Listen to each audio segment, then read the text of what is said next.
ante todo, buenas noches, profesores, alumnos. Gracias por la asistencia. Estamos muy contentos porque hemos tenido acogida. Paso a presentar a la mesa. Tenemos al doctor Omar Acosta Barbosa. Nos visita desde Colombia. Tenemos a la presidenta del Centro de Estudios de Derecho Ambiental, la doctora Militza Franciscovic, y a la doctora Jessica Panduro, miembro del CEDAM. Bien, dando inicio a nuestro ciclo de actividades del semestre académico 2010-2, el Centro de Estudios de Derecho Ambiental, CEDAM, les da la bienvenida a la conferencia del Derecho Ambiental hacia un Desarrollo Sostenible. El día de hoy, como dije, nos visita el doctor Omar Acosta Barbosa, con lo cual el Centro de Estudios se siente más que honrados. El doctor Barbosa es abogado por la Universidad Santo Tomás de Bucaramanga, Colombia, doctor en Ciencia Política por la Universidad Duisburg-Essen, Alemania, y actualmente trabaja en el Ministerio de Ambiente en representación de la Cooperación Alemana para el Desarrollo, GTZ. Sin más preámbulos, dejo con ustedes al doctor Omar.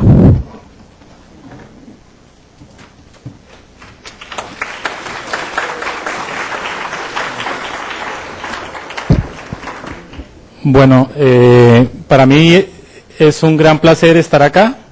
Realmente agradezco pues a todos los profesores, amigos, los colegas de esta universidad, a los estudiantes del CEDAM y a todas las personas quienes han hecho posible pues que pueda estar aquí dirigiéndome a ustedes.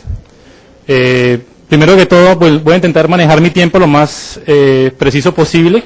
El respeto a ustedes va a ser darles mayor tiempo para preguntas. Entonces, quisiera dar pues inicio. Hay algunas cosas que quisiera, antes de empezar, hablarlas con ustedes. Yo les pedí a algunas personas que respondieran 3 preguntas muy simples, con una sola palabra, pues qué significaba para ellos el medio ambiente, el derecho y el desarrollo sostenible. Yo tuve unas respuestas bastante creativas y que me indican algunas cosas como qué está en la mente de las personas que están en este auditorio. Dentro de esas, por ejemplo, encontré que muchas personas relacionaban el medio ambiente con la vida, el derecho o a las normas o a la justicia, es decir, una visión casi positivista y una visión antiformalista o del fin del derecho también en sí misma.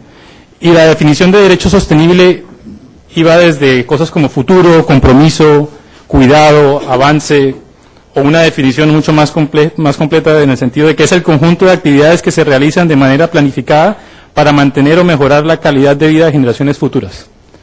Es decir, hay una pluralidad de definiciones y seguramente en la mente de cada uno de ustedes que están acá, ¿cuántos son abogados? ¿Todos? Digo, ¿estudiantes de derecho?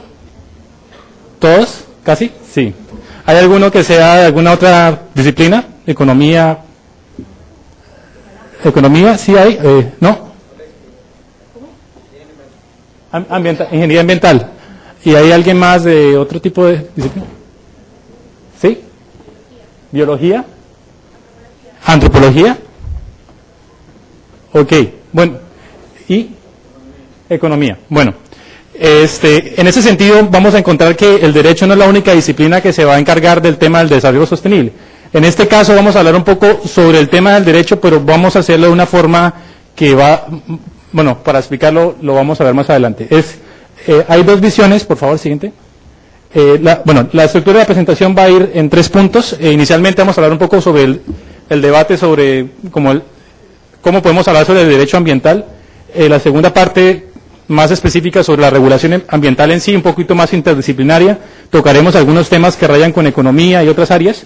Y finalmente hablaremos de los tipos de problemas ambientales y cuáles son los retos entonces que tenemos para alcanzar el desarrollo sostenible. Por favor, la siguiente. Cuando normalmente hablamos de derecho ambiental o de derecho en sí, tenemos 2 discusiones. La discusión casi sobre lo que es, digamos, en la escala de valores, lo que debe ser el derecho, y la otra sobre la escala de lo que realmente es.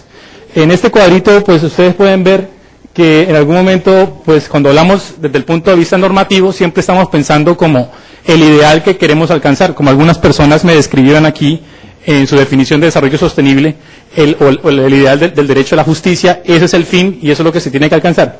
En ese tipo de argumentación normalmente se hace la argumentación dentro de las reglas de la hermenéutica, dentro de las reglas de la argumentación jurídica, y esa es la que tradicionalmente nosotros en las facultades de Derecho estamos acostumbrados a analizar. En este caso, yo quisiera irme un poquito desde fuera. La del segundo panel es un análisis más desde el punto de vista descriptivo analítico, explicar un poco cómo funciona este tipo de derecho. En el caso de mi experiencia ahorita en el Ministerio de Ambiente con la GTZ, he tenido contacto con algunos problemas de la realidad nacional peruana, por ejemplo el tema de la minería ilegal en Madre de Dios, y entre esos problemas me he encontrado con algunos retos que normalmente las facultades de derecho en ningún país, ni en el mío, ni en ningún otro, pues nos van a preparar, que es cómo se implementa o cómo realmente se hace que ese derecho sea efectivo. Entonces, en este tipo de discusión quisiera irme por ese lado. Siguiente, por favor. Entonces, entramos en el problema de lo que es la regulación ambiental. Cuando ustedes están estudiando para ser abogados, muchos de ustedes están pensando en algún sentido ser, por ejemplo, litigantes, otros están pensando en ser tal vez legisladores, otros jueces, algunos también funcionarios del Estado.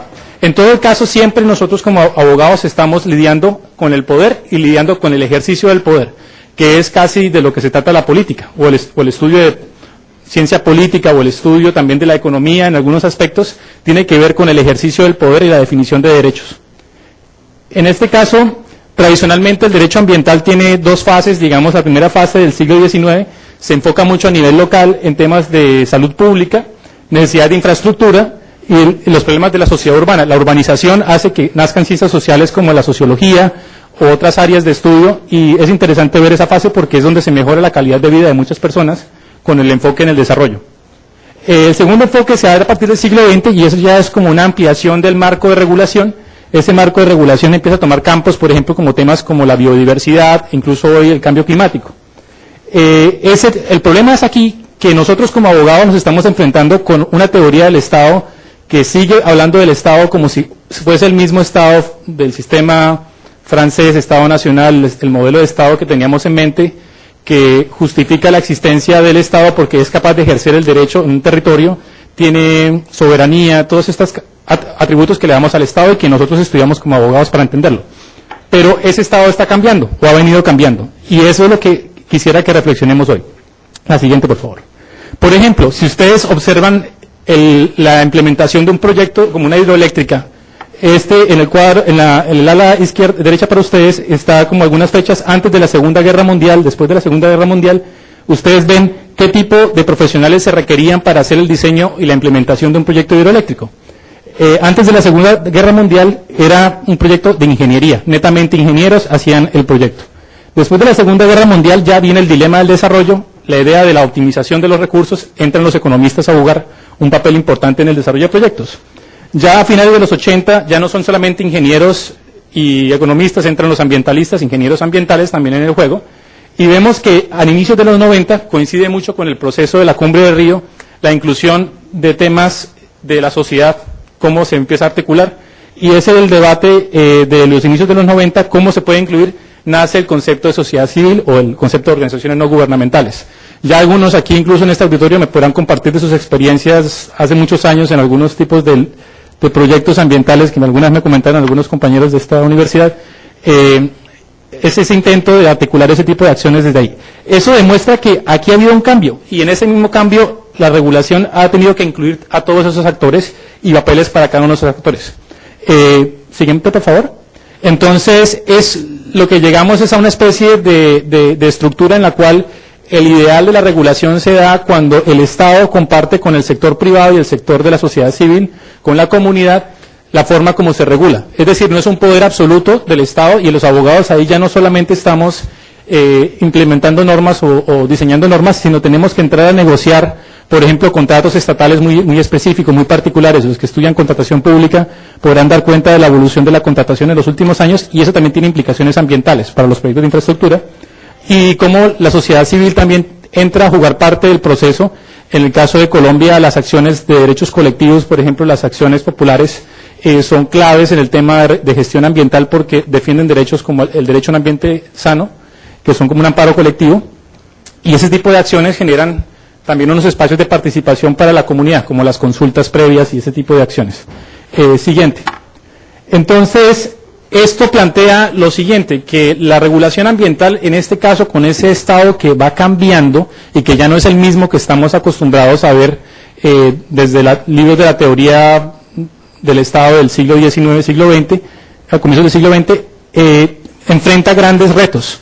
Y los retos están en esta forma descrita como la ignorancia, incertidumbre, la incoherencia entre los sistemas y el problema de la armonía entre la regulación formal, por ejemplo, a nivel territorial, y la estructura biofísica, por ejemplo, de los entornos ambientales. Y el problema de percepción fundamental si consideramos que el hombre es parte de la naturaleza o no. Vamos a hablar de cada uno de ellos más adelante. Por favor, siguiente. Por ejemplo, un tema de la ignorancia que enfrentamos, no sé, aquí los ingenieros ambientales me podrán dar cuenta. Esa es una gráfica que demuestra un poco el ciclo del carbono, del CO2. Hay una gran, digamos, aquí se ve muy bonito y parece que todo se entendiera muy bien. Pero, por ejemplo, existe el problema que muchos científicos que hoy trabajan en temas de cambio climático aún no pueden dar cuenta de 1/3 del carbono que se libera a la atmósfera anualmente. Es decir, en este momento hay ignorancia sobre qué pasa con ese carbono. Y aún así tenemos que hacer regulación para tratar de mitigar o de adaptarnos al cambio climático. Eso implica que el proceso de regulación tiene grandes vacíos científicos y que la legislación o un fallo judicial tienen que tomar en cuenta que esa ignorancia existe en muchos aspectos y cómo se juega con ella es muy importante. Siguiente, por favor. El otro problema es el tema de la incertidumbre. Esta es una gráfica que muestra uno de los planificación por escenarios del panel intergubernamental del cambio climático, el IPCC. Cuando empiezas a planificar el futuro, te vas a dar cuenta que cuando no tienes todos los datos tampoco se puede pensar qué es lo que va a pasar. En ese sentido, digamos, cuando ven que hay cambios climáticos y no se sabe de qué forma están ocurriendo o cómo van a pasar a futuro, hay que reducir esa complejidad del mundo a un modelo que pueda ser por lo menos entendible por la gente y al mismo tiempo genere una forma de tomar decisiones. El IPCC lo que ha hecho es tomar muchos datos de muchos tipos de interacciones del medio ambiente, de la atmósfera, del hombre, la interacción humana, y ha creado, por ejemplo, escenarios de 24 escenarios diferentes y dependiendo de decisiones políticas, de qué tipo de regulación implementamos, qué tipo de ley o qué tipo de mecanismo tenemos un resultado. De todas maneras, ese tipo de regulación es muy difícil de justificar con el problema de la incertidumbre que existe, porque no se sabe qué va a pasar. Y ahí juega un papel muy importante principios como el principio de precaución. ¿Cómo juegas con la incertidumbre? Siguiente, por favor.